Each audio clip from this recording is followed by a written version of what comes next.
मैं रवीश कुमार। गंगा सिर्फ इतना कहने से मन कहां तृप्त होता है, मां गंगा कहने से होता है। लेकिन राजनीति में जब मां गंगा उच्चरित होती है तो उसका भाव हमेशा वैसा नहीं होता जैसा धर्म और संस्कृति की मान्यताओं में होता है। 2014 में मां गंगा ने बुलाया, सबके खाते में लाखों रुपए भेजने के साथ साथ उस चुनाव में मां गंगा का बुलाना भी एक बड़ा प्रतीक बना। उसी का नतीजा था कि 2015 में नमामि गंगे प्रोजेक्ट का ऐलान हुआ तो उम्मीद जगी कि गंगा का भला अब हो ही जाएगा। गंगा राजनीति के कारण प्राथमिकताओं के केंद्र में बनी रही, लेकिन जब 2019 का चुनाव आया तब भारतीय जनता पार्टी ने आजादी के 75वें वर्ष के लिए देश के लिए 75 संकल्पों की घोषणा की। इन 75 संकल्पों को 15 अगस्त 2022 तक पूरा कर लेने का विश्वास जताया गया, जब देश आजादी का 75वां वर्ष मना रहा होगा। 15 अगस्त में कितने कम दिन बचे हैं। इस सूची में पहले नंबर पर लिखा है कि किसानों की आमदनी दोगुनी होगी। क्या हो गई? 73वें नंबर पर है कि 2022 तक गंगा निर्मल हो जाएगी। क्या हो गई? पहले नंबर का लक्ष्य पूरा हुआ, न 73वें नंबर का। 2014 के घोषणा पत्र में भी बीजेपी ने वादा किया था कि गंगा को प्राथमिकता के आधार पर स्वच्छ किया जाएगा। यह सवाल भी है कि 2014 की प्राथमिकता 2019 में 73वें नंबर पर कैसे पहुंच गई। 75 संकल्पों की सूची में मां गंगा की सफाई के मामले को 73वां स्थान मिला है। बीजेपी चाहे तो घोषणा पत्र फिर से पढ़ सकती है और प्रधानमंत्री मोदी के भाषण को याद कर सकती है, जिसमें वे कहा करते थे कि गंगा के बिना हिंदुस्तान की चर्चा हो ही नहीं सकती। गंगा मैया की चर्चा के बिना हिंदुस्तान की चर्चा अधूरी होती है। भाइयों बहनों, औरों के लिए गंगा एक नदी हो सकती है, हमारे लिए गंगा सिर्फ नदी नहीं, ये हमारी मां है, मां।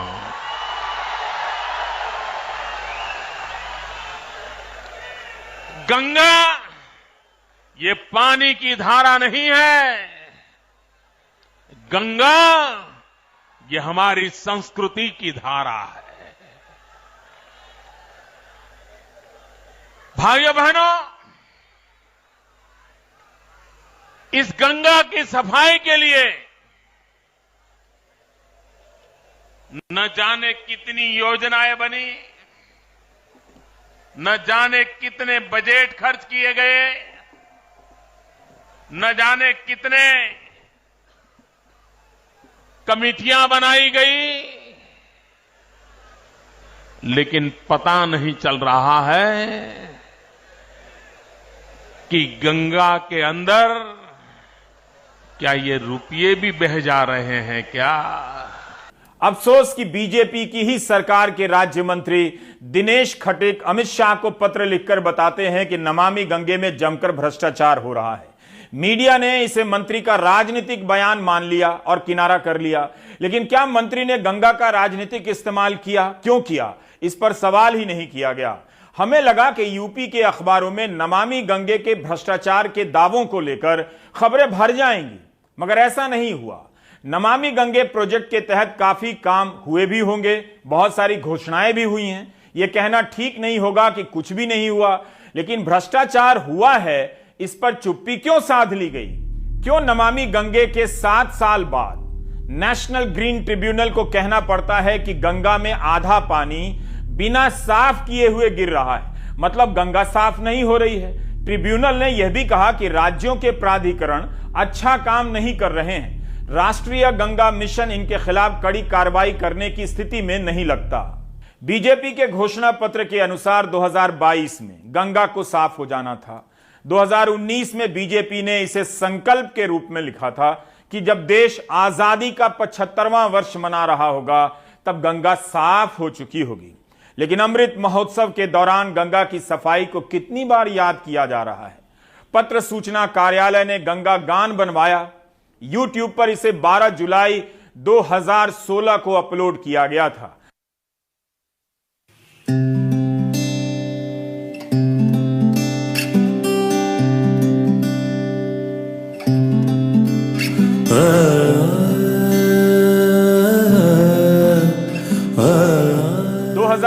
में बना यह गान बेहद प्रभावशाली है। कर्नाटिक संगीत की महान हस्तियां और त्रिचुर ब्रदर्स के नाम से मशहूर श्री कृष्ण मोहन और राम कुमार मोहन ने संगीत दिया और बनाया। इसका निर्देशन दीपिका चंद्रशेखरन का है। पीआईबी ने इसे जनहित में जारी किया है। अच्छा बना है। काश गंगा इसी तरह से साफ हो जाती जैसे इस वीडियो में नजर आ रही है। क्या इतना कभी साफ हो पाएगी? भगवती तव तीरे वीरभद्र शरोगम विगत विषय तृष्णा कृष्णमाराधयामि विगत विषय तृष्णा कृष्णमाराधयामि सकल कलुष भंगे स्वर्ग सोपान संगे सकल कलुष भंगे स्वर्ग सोपान संगे धरण तर तरंगे देवी गंगे प्रसीदा प्रसीदा प्रसीदा प्रसीदा नमामि गंगे नमामि गंगे नमामि गंगे नमामि गंगे नमामि गंगे नमामि गंगे नमामि गंगे नमामि गंगे। इस वीडियो को पेशेवर ढंग से बनाया गया है। इसकी क्वालिटी अच्छी लगती है। इसे सुनते ही आप भावुकता के प्रवाह में बहने लगते हैं और भूल जाते हैं कि यूपी के राज्य मंत्री ने नमामि गंगे प्रोजेक्ट में जमकर भ्रष्टाचार का आरोप लगाया है। क्या गंगा गान देखने के बाद भी ऐसे लोग हैं जो गंगा के मामले में करप्शन कर सकते हैं? लेकिन वो लोग कहां हैं जिन्होंने वादा किया था कि 2022 तक गंगा निर्मल हो जाएगी? इसलिए यह समय है कि उन लोगों को उन्हीं का बनाया गया यह गंगा गान फिर से सुनाया जाए, ताकि पता चले कि वे गंगा को लेकर जब सोचते हैं तो ख्याल कितना सुंदर होता है, लेकिन जब काम का हिसाब देने की बारी आती है तो कोई बात ही नहीं होती। कोई बताता ही नहीं कि 2022 आधा बीत गया, गंगा साफ क्यों नहीं हुई, जबकि 2019 के घोषणा पत्र में बीजेपी ने यह लिखा था। माँ तेरी हर बूंद में बहती हुई ममता मिले, तू हथेली तन पे फेरे मन को भी निर्मल करे, जिस तरह को तू छुए जीवन से उसको सींच दे, लेके आया हर कोई बस पाप तुझको सौंपने, फिर भी तू बहती चले सबको लगा करके गले, स्वाद अमृत का तुझे ही झूम कर जाना, प्रसीदा प्रसीदा प्रसीदा प्रसीदा नमामि गंगे नमामि गंगे नमामि गंगे नमामि गंगे नमामि गंगे नमामि गंगे नमामि गंगे नमामि गंगे।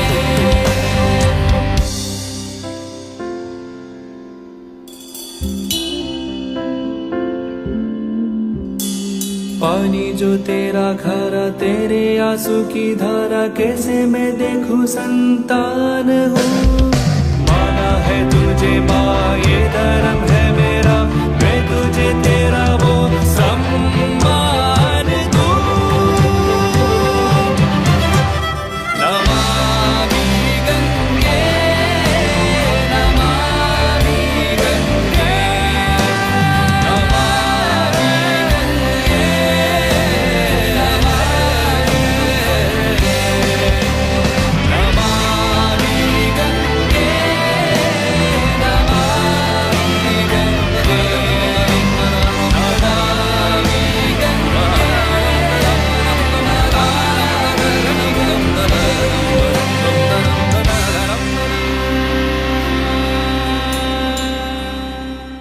राजनीति और धर्म की निगाह से ना भी देखें तब भी गंगा से दिल तो लग ही जाता है, बल्कि नदियों से दिल जुड़ जाता है। कोई ब्रह्मपुत्र को भी ऐसे ही चाहता है, कोई नर्मदा को भी। लेकिन क्या यह हमारी असफलता नहीं कि गंगा को लेकर इतनी योजनाओं के बाद भी वो अभी तक निर्मल नहीं हो सकी है? हम सब खाना पूर्ति तो नहीं कर रहे, एक गंगा गान बना दिया फिर उसी को भूल गए। 2015 से गंगा का अभियान चल रहा है, इसके बाद भी यूपी प्रदूषण बोर्ड के अधिकारी इलाहाबाद हाई कोर्ट में नहीं बता सके कि नमामि गंगे के तहत यूपी को कितना पैसा मिला है, नदी क्यों नहीं साफ हो रही है, राज्य में कितने पर्यावरण इंजीनियर हैं। जागरण ने कोर्ट की सुनवाई के बारे में रिपोर्ट किया है कि अदालत ने पूछा है कि प्रयागराज में अदानी की कंपनी साफ कर रही है, लेकिन उसके साथ सरकार ने करार ही इस तरह से किया है कि नदी साफ नहीं होगी। जागरण की रिपोर्ट में लिखा है कि कोर्ट ने कहा है कि ऐसे करार होने से तो गंगा साफ नहीं होगी। कोर्ट ने यहां तक कह दिया कि प्रदूषण बोर्ड ही भंग कर दिया जाए अगर इनसे नदी साफ नहीं होती है तो। और ऊपर से यह खबर मंत्री जी कह रहे हैं कि नमामि गंगे में भ्रष्टाचार है। उसके बाद से दिनेश खटीक का नमामि गंगे को लेकर कोई बयान ही नहीं आया। गंगा की सफाई का मामला बेहद गंभीर मामला है। 1986 से ही गंगा एक्शन प्लान चल रहा है, नदी आज तक साफ नहीं हुई। इसे साफ करने के लिए, माफियाओं से बचाने के लिए 2018 में प्रोफेसर जीडी अग्रवाल ने हरिद्वार में 111 दिनों तक के लिए अनशन किया और उसके बाद उनकी जान चली गई। गंगा के लिए जीडी अग्रवाल ने जान दे दी, मगर अभी तक नदी साफ नहीं हुई। अभी तक ग्रीन ट्रिब्यूनल को कहना पड़ रहा है कि आधा पानी बिना साफ हुए गंगा में गिर रहा है नाले का, जबकि नमामि गंगे योजना की शुरुआत 2015 में हो चुकी थी। इसके पहले मनमोहन सिंह ने 4 नवंबर 2008 को गंगा को राष्ट्रीय नदी का दर्जा दिया। अगर यही काम मोदी सरकार ने किया होता तो हर साल 4 नवंबर को गंगा दिवस मनाया जा रहा होता, लेकिन तब मनमोहन सिंह बिना किसी तामझाम के ऐसे फैसले कर दिया करते थे। इसी के साथ national Ganga river basin authority की स्थापना भी हुई। प्रधानमंत्री मनमोहन सिंह को इसका चेयरमैन बनाया गया। राष्ट्रीय नदी की घोषणा के 1 साल बाद जब टाइम्स ऑफ इंडिया ने जानना चाहा कि गंगा को राष्ट्रीय नदी घोषित करने के बाद लोगों में कितना उत्साह है, कितना फर्क आया है नदी में, इस रिपोर्ट में रिवर बेसिन अथॉरिटी के सदस्य तब के डॉक्टर बीडी त्रिपाठी का बयान है कि प्रधानमंत्री मनमोहन सिंह ने अथॉरिटी की बैठक बुलाई है और राष्ट्रीय नदी घोषित करने के 1 साल के भीतर बहुत सारे काम हुए हैं। लेकिन इसी रिपोर्ट में बीएचयू में गंगा रिसर्च लैब के प्रमुख डॉक्टर यूके चौधरी ने निराशा जताई है और कहा है कि प्रधानमंत्री मनमोहन सिंह को गंगा का संविधान बनाना चाहिए। इसी रिपोर्ट में जयराम रमेश तब के पर्यावरण मंत्री का संसद में दिया गया बयान है कि गंगा और यमुना 20 साल में पहले से ज्यादा मैली हो गई हैं, जबकि इनकी सफाई पर 1700 करोड़ रुपए खर्च हुए हैं। यह रिपोर्ट 2009 की है। नमामि गंगे को लेकर घोषणाओं का सिलसिला देखने से लगता है कि सरकार यह योजना कभी नहीं भूली। कहीं ऐसा तो नहीं कि ज्यादा ध्यान प्रेरणा पर ही लगा हुआ है कि कैसे लोगों को प्रेरित किया जाए।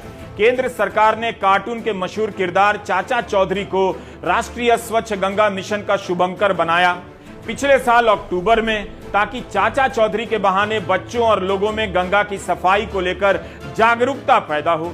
चाचा चौधरी का यह वीडियो दिखाने से पहले हम यह भी बता दें कि इस अभियान के तहत जागरूकता पैदा करने और शोध के लिए भी बजट रखा गया है। लेकिन इस साल मार्च में संसद की स्थायी समिति ने अपनी रिपोर्ट में बताया है कि इस अभियान को लेकर जो ये बजट है रिसर्च और जागरूकता का 2014 से 2021 के बीच 284 करोड़ रुपए मंजूर हुए हैं। कितना पैसा खर्च हुआ होगा प्रचार पर।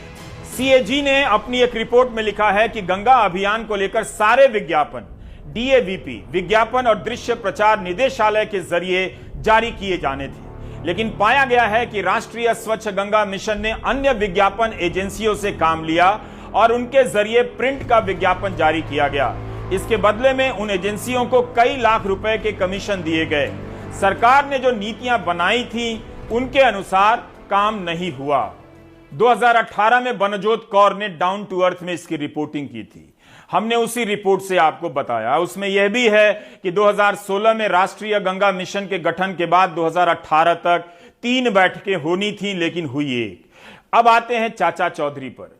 उनका गंगा से कोई संबंध नहीं, मगर चाचा चौधरी लोकप्रियता के मामले में किसी से कम भी नहीं। हम सबकी जिम्मेदारी हो निर्मल अविरल गंगा हमारी, हर हर गंगे नमामि गंगे। 1 अक्टूबर 2021 की पीआईबी की प्रेस रिलीज में कहा गया है कि राष्ट्रीय स्वच्छ गंगा मिशन एनएमसीजी की 37वीं कार्यकारी बैठक में चाचा चौधरी को शुभंकर बनाया गया है ताकि युवाओं और बच्चों को जागरूक किया जा सके। इसके लिए बजट करीब 2.25 करोड़ रुपए रखे गए। इसी प्रेस रिलीज में यूपी के बारे में जानकारी है कि 12,472 किलोमीटर की सीवर लाइन बिछाई जाएगी और इसे एसटीपी प्लांट से जोड़ा जाएगा। पहले चरण में करीब 8 किलोमीटर की सीवर लाइन का काम पूरा हुआ है और 4,872 किलोमीटर का काम प्रगति पर है। यह अक्टूबर 2021 की जानकारी है।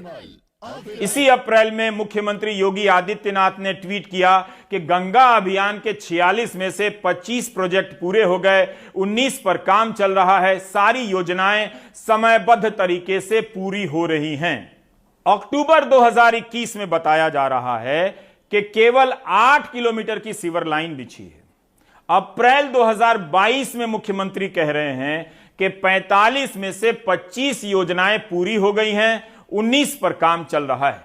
क्या इसमें कोई अंतर विरोध है? यह जमीन पर जाकर देखने के बाद ही पता चलेगा। ग्रीन ट्रिब्यूनल का तो यही कहना है कि गंगा में गिरने वाला आधा पानी साफ नहीं किया जा रहा।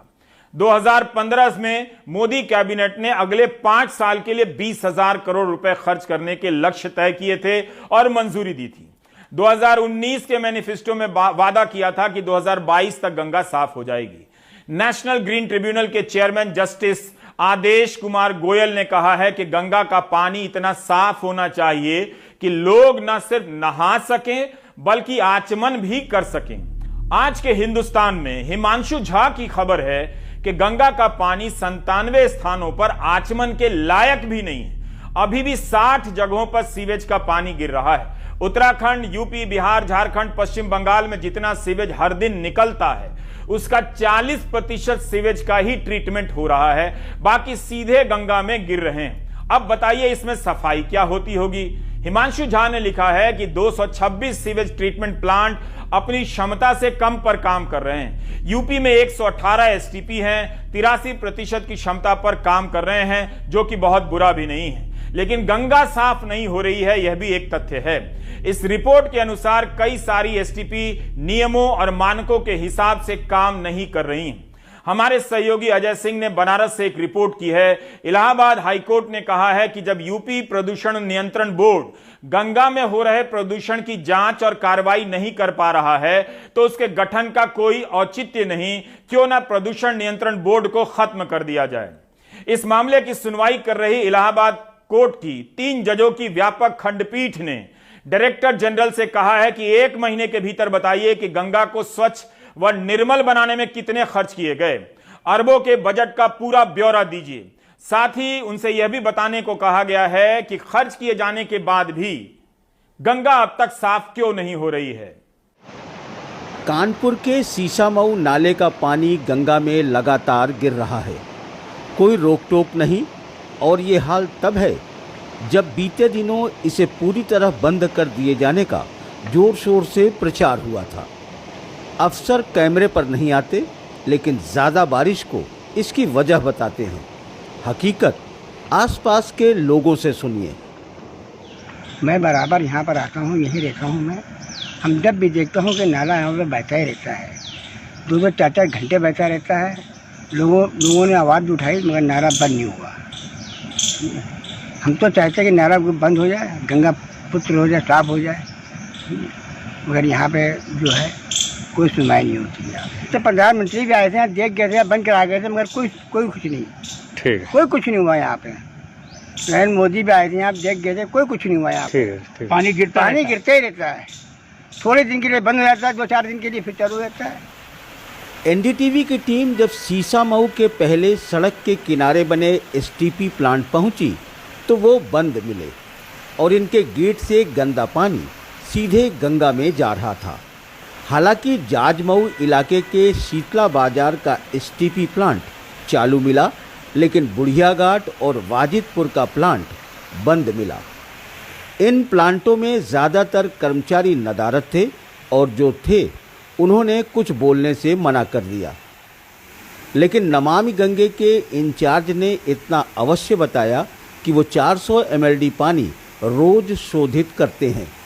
कर्मचारियों की कमी नहीं है, लेकिन हकीकत ये है कि यूपी में कोई पर्यावरण इंजीनियर ही नहीं है।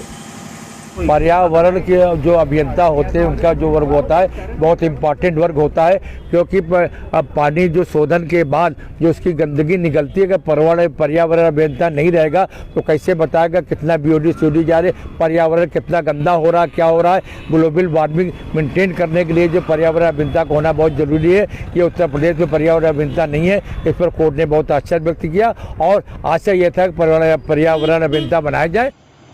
दरअसल गंगा की दुर्दशा पर जो याचिका हाई कोर्ट में 2006 में दाखिल की गई थी, उसकी सुनवाई में याचिकाकर्ता ने अपनी रिपोर्ट में कहा कि आज प्रयागराज में गंगा में गिर रहे 16 नालों का पानी 6 STP के जरिए शोधित होने की बात कही जा रही है, वो बिल्कुल बेकार है और प्रदूषित जल सीधे गंगा में जा रहा है। ये हाल करोड़ों रुपए खर्च किए जाने के बाद है। वैसे प्रयागराज में तकरीबन 75 नाले सीधे गंगा में गिरते हैं। कोर्ट ने कहा कि जब ये ट्रीटमेंट प्लांट STP नहीं कर पा रही है, जल निगम नहीं काम कर पा रही है, केंद्रीय प्रदूषण नियंत्रण काम नहीं कर रही है, इसको रखने से फायदा क्यों, इसको न क्यों न समाप्त कर दिया जाए। फिलहाल कोर्ट ने एक मौका दिया कि नमामि गंगे की परियोजना डायरेक्टर से कहा कि आप नमामि गंगे की योजना में जितनी भी पैसे खर्च हुए हैं उसका हिसाब दीजिए और प्रदूषण नियंत्रण बोर्ड से कहा कि हमको डेली टू डेली प्रदूषण की रिपोर्ट दीजिए। पहले ये जल निगम चलाते थे, अब अडानी ग्रुप को दे दिया गया। पिछली बार जब अडानी ग्रुप को दिया गया तो मैंने कोर्ट में रिपोर्ट दिया कि साहब अडानी ग्रुप ने पैसा बिजली का पेमेंट नहीं किया, करोड़ों रुपए बाकी है 6 STP पर। फिलहाल जो सरकारी पक्ष है उन्होंने कहा मैं बिजली का बिल दे दिया। कोर्ट ने कहा अडानी ग्रुप को क्यों दिया जा रहा है। सवाल ये कि हमारे पास सरकार है, हमारे पास गवर्नमेंट है, हमारे पास जल निगम संस्था है। इस पर कोर्ट ने बहुत आश्चर्य व्यक्त किया और कहा कि प्राइवेट पार्टी को नहीं दिया जाना चाहिए। अदालत ने सुनवाई के दौरान कानपुर IIT और BHU IIT की रिपोर्ट पर भी नाराजगी जताई, क्योंकि रिपोर्ट में लिखा था कि प्रदूषण बोर्ड ने पानी का सैंपल कम दिया था, इसलिए जांच नहीं हो पाई। अदालत ने इसे आंख में धूल झोंकना माना। वैसे ये बात वो लोग भी कह रहे हैं जो वाराणसी में वर्षों से गंगा प्रदूषण पर निगाह रखे हैं और उसके पानी को अपने लैब में टेस्ट करते हैं। इनकी लैब और प्रदूषण बोर्ड की लैब में बड़ा अंतर नजर आता है। 14 जुलाई 2022 का डेटा है। हम जो सरकारी डेटा देख रहे हैं, ये फीकल कोलिफॉर्म काउंट MPN पर 100 ml, ये अपस्ट्रीम में इन्होंने दिखाया 1100 और डाउन स्ट्रीम में दिखाया 11,000। हमारा जो डेटा है ये 31 मिलियन मतलब 3 करोड़ 10 लाख अपस्ट्रीम में, और वरुणा जो डाउन स्ट्रीम है 6 करोड़ 40 लाख मतलब 64 मिलियन। जो कहा जाता है कि आपका अगर स्नान योग्य गंगा जी रहें तो ये काउंट 500 के अंदर होना चाहिए।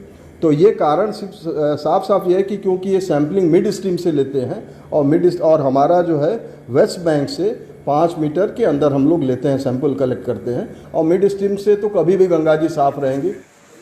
वाराणसी में 7 STP के जरिए तकरीबन 300 mld पानी शोधित करने का दावा किया जाता है, लेकिन इसमें भी कितना शोधन होता है वह इस बात से समझ सकते हैं कि अभी हाल ही में गंगा प्रदूषण बोर्ड ने बनारस के 4 STP पर ठीक से शोधन न हो पाने के कारण 1,56,08,000 रुपए का जुर्माना लगाया है। सरकार ने प्रदूषण नियंत्रण बोर्ड के तहत इस लैब की स्थापना गंगा में गिरने वाले नाले और सीवेज के पानी के जांच के लिए किया है, लेकिन इन दिनों इस लैब की जांच पर ही जहां एक तरफ सवालिया निशान खड़े हो रहे हैं, तो वहीं गंगा प्रदूषण और नमामि गंगे के तहत तमाम कोशिशों के बावजूद गंगा का प्रदूषण कम नहीं हो पा रहा है। अब इस पर इलाहाबाद हाई कोर्ट ने सख्त रुख अख्तियार किया है। उसके इस सख्त रुख के बाद गंगा के प्रदूषण में किस तरीके की कमी आती है और कैसी कार्यप्रणाली अपनाई जाती है, ये देखने वाली बात होगी। इलाहाबाद से नितिन गुप्ता, कानपुर से अरुण अग्रवाल, वाराणसी से पुरुषोत्तम के साथ अजय सिंह, NDTV इंडिया। 28 जुलाई को प्रेस इंफॉर्मेशन ब्यूरो पत्र सूचना कार्यालय PIB की एक प्रेस विज्ञप्ति जारी होती है। इसमें लोकसभा में दिए गए जवाब का विवरण है कि 2019 और 23 के बीच सीवेज ट्रीटमेंट प्लांट, घाट और शवदाह गृह को लेकर 127 प्रोजेक्ट का लक्ष्य रखा गया था। इनमें से 80 पूरे हो गए हैं। 1580 किलोमीटर लंबी सीवेज लाइन बिछा दी गई है। 82 घाट का जीर्णोद्धार और विकास हो चुका है। 20 शवदाह गृह बन चुके हैं। 30,000 हेक्टेयर इलाके में वृक्षारोपण किया गया है। 56 लाख से अधिक मछलियां नदी में छोड़ी जा चुकी हैं। 930 कछुए छोड़े गए हैं। 37 साल से गंगा को साफ करने का अभियान चल रहा है, लेकिन गंगा की सफाई मंजिल से दूर नजर आती है। 15 अगस्त 2022 आ रहा है। इस दिन भारत अपनी आजादी की 75वीं सालगिरह मनाएगा। बीजेपी ने इस साल के लिए तय किया था कि 75 संकल्प होंगे, जिनमें 73वें नंबर का संकल्प है कि गंगा को साफ कर दिया जाएगा। मगर इसकी चर्चा नहीं है, इसकी जगह एक और चर्चा आ गई है। घर घर तिरंगा अभियान जोर पकड़ चुका है। लोग तिरंगा बनाने में लगा दिए गए हैं, बजाय इसके कि लोगों को गंगा तक ले जाया जाता और दिखाया जाता कि देखो ये नदी साफ हो गई है। सौरभ शुक्ला गुजरात में हैं। यहां जहरीली शराब पीने से 50 से अधिक की मौत हो चुकी है। 100 से ज्यादा लोग अस्पताल में जिंदगी और मौत से लड़ रहे हैं। लेकिन इस बड़े हादसे के बावजूद गुजरात के तमाम शहरों में देसी शराब बिना रोक टोक के धड़ल्ले से बिक रही है। और तो और शराब की होम डिलीवरी भी की जा रही है।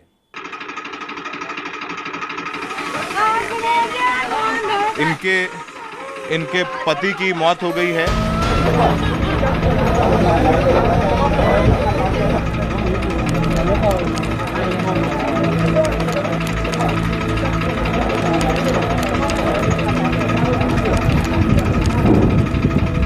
गुजरात में हर रोज जहरीली देसी शराब पीने से मरने वालों की संख्या बढ़ती जा रही है।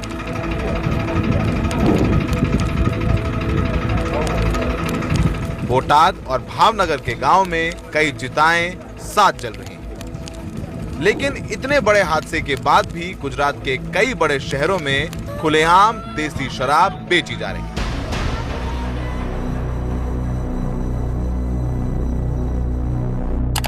हम गुजरात के भावनगर के 25 वारिया इलाके में पहुंचे। हमें पता चला था कि यहां अब खुले में पॉलीथीन में भरकर देसी शराब बेची जा रही है। हमने देसी शराब खरीदने के लिए आसपास में रहने वाले गुजराती भाषा के जानकार एक शख्स की मदद ली। हमारे सहयोगी हैं, इनको गुजराती आती है बोलनी। ये जाएंगे और वहाँ से शराब लेकर के आएंगे और दिखाएंगे कैसे आसानी से शराब मिल जाती है। और ये जो पॉलीथीन आप देख रहे हैं, इन्हीं पोटलियों में शराब भर करके बेची जाती है। तो हम आपको पूरी ये तस्वीरें भी दिखाएंगे और दिखाएंगे कैसे आराम से शराब यहाँ बिकती है, खुलेआम बिकती है। हमने जिनकी मदद ली वो यहाँ की एक तंग गली में जाते हैं और वहाँ से क्या लेकर आते हैं वो आप खुद देख लें।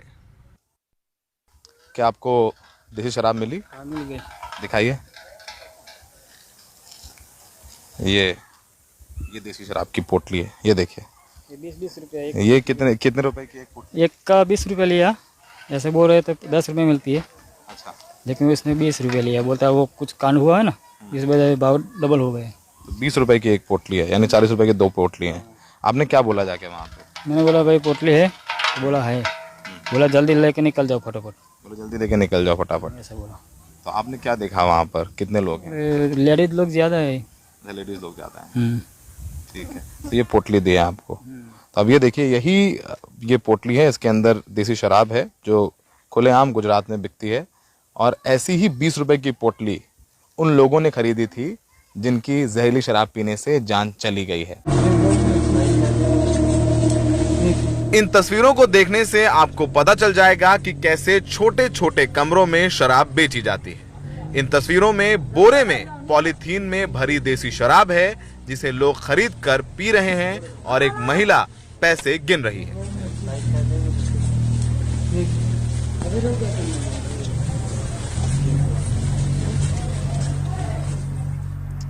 तो हमने ऐसे ही एक शराब बेचने वाले से बात की है और जो होटल में डिलीवरी करने के लिए तैयार हो गया, हम उससे बात करेंगे फोन पे। हेलो जी। हाँ बोलिए सर। हाँ, मैं बोल रहा हूँ कि ये आप होटल में दे जाएंगे आकर के? मैं आपको होटल के गेट पे आकर कॉल करूंगा, आप ले जाना। अच्छा, होटल के गेट पे आकर के कॉल करेंगे और मुझे लेने आना पड़ेगा। तो ये पैसे मैं आपको कैसे दूं? गूगल पे या ऑनलाइन पेमेंट करना पड़ेगा, क्योंकि मेरे पास तो इतना ज्यादा नहीं होते हैं ना। अच्छा, पे करो और बाद में मैं लेकर आपको तुरंत दे जाऊंगा। उसमें 20-25 मिनट लगेगी, क्योंकि वो लेकर आएगा फिर मैं आपको लेकर जाना दूंगा। अच्छा 20-25 मिनट लग जाएंगे। ब्रांड कौन सा है? रॉयल ऐसा उसने बोला है। रॉयल है। हाँ ऐसा कुछ बोला है उसने। ठीक है, मैं 5 मिनट में बताता हूँ। मैं देखता हूँ कि 8,000 रुपये थोड़े से ज़्यादा, एक बार पूछ लेता हूँ अपने साथी से और बताता हूँ मैं आपको। ये सिंडिकेट इतने सुनियोजित तरीके से चलता है कि हमें बकायदा व्हाट्सएप पर शराब की बोतल की तस्वीरें भेजी जाती हैं। फिर बताया जाता है कि 2 लीटर की रॉयल की बोतल के 2 गुने यानी 8,000 रुपए देने होंगे, साथ में 250 रुपए डिलीवरी के अलग। हमें यह भी बताया जाता है कि पुलिस का खतरा है। हमें फिर शराब बेचने वाले ने बकायदा अपना गूगल पे नंबर भी भेजा ताकि हम ऑनलाइन पैसा ट्रांसफर कर दें। तो आपने देखा गुजरात के शराबबंदी की हकीकत क्या है। अगर आपके पास पैसे नहीं हैं तो देसी शराब आपको अलग से मिल जाएगी, जो कि जहरीली भी हो रही। इसके अलावा अगर शराब के पैसे हैं, आपके पास अमीर हैं, तो शराब आपके घर या आपके होटल के कमरे तक पहुंच जाएगी। लेकिन सबसे बड़ा सवाल यही है कि इतना बड़ा सिंडिकेट बिना प्रशासन के मिलीभगत के कैसे चल सकता है। सहयोगी संजय कौशिक के साथ गुजरात से सौरभ शुक्ला, एनडीटीवी इंडिया। मध्य प्रदेश के सागर में एक ही सिरिंज से 40 बच्चों को टीका लगाने का मामला सामने आया है। कई बार ऐसी चीजें समझ में नहीं आती कि क्यों हुई।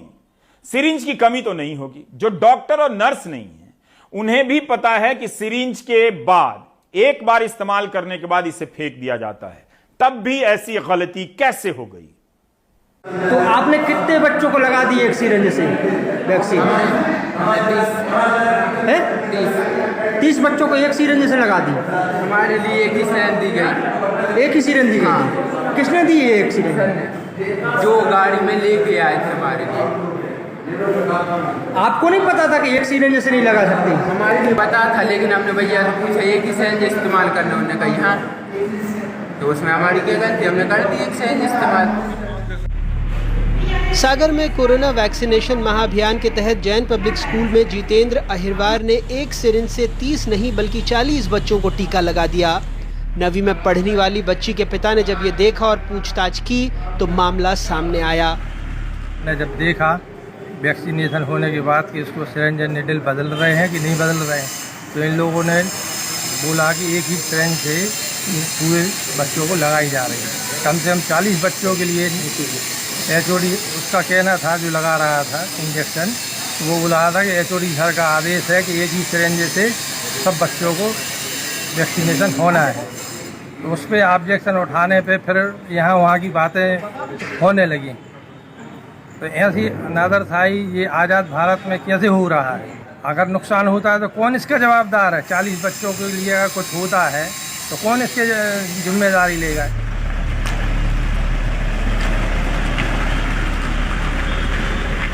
तस्वीरें सामने आते ही हड़कंप मच गया। राज्य स्तरीय 3 सदस्यीय दल मामले की जांच के लिए सागर पहुंचा। जिला अस्पताल परिसर में सीएमएचओ से लेकर ड्राइवर तक के बयान लिए गए। वैक्सीनेशन से संबंधित दस्तावेज खंगाले गए। ये भी पता लगा कि उस दिन वैक्सीनेटर साक्षी राठौर की ड्यूटी थी, लेकिन वो नहीं आई, तो अधिकारियों ने एसवीएन कॉलेज के छात्र जितेंद्र अहिरवार को वैक्सीनेशन की जिम्मेदारी सौंप दी। प्रशासन ने वैक्सीनेटर जितेंद्र अहिरवार के खिलाफ गोपालगंज थाने में शिकायत दर्ज कराई थी। जितेंद्र अहिरवार और उसके साथी जितेंद्र राज को पुलिस ने गिरफ्तार कर जेल भेज दिया है। जितेंद्र अहिरवार जो सेकेंड ईयर का स्टूडेंट है, उसकी ड्यूटी लगी हुई थी वैक्सीनेशन, तो उसने ब्लेंडर मिस्टेक ये कर दी कि एक ही सिरिंज से 40 लोगों को वैक्सीनेशन कर दिया, जो एक उपेक्षापूर्ण कार्य की श्रेणी में आता है, जिससे अपराध पंजीकृत किया गया। आज उसको गिरफ्तार कर जेल। कितने लोगों को जेल भेजा? अभी 2 लोग गए हैं। जितेंद्र राज थे जो अकाउंटेंट हैं, जिनके द्वारा मतलब सिर्फ उनको बताया गया कि 2 सिरिंज ही उपलब्ध कराई गई। जितेंद्र नर्स नहीं था, सेकेंड ईयर का छात्र था, वो भी उस कॉलेज का जिसके खिलाफ हाल ही में हैदराबाद में फर्जी डिग्री मार्कशीट रैकेट में शामिल होने के आरोप में मामला दर्ज हुआ है। सुकून यही है कि इस मामले में 40 बच्चों की ब्लड रिपोर्ट आ गई है। स्वास्थ्य विभाग ने घर घर जाकर बच्चों में हेपेटाइटिस बी और HIV की जांच की थी। सारी रिपोर्ट नेगेटिव आई है। 2 लोग गिरफ्तार, टीकाकरण अधिकारी निलंबित। लेकिन क्या उस स्कूल की कोई भूमिका नहीं थी जहां टीकाकरण का कार्यक्रम चल रहा था?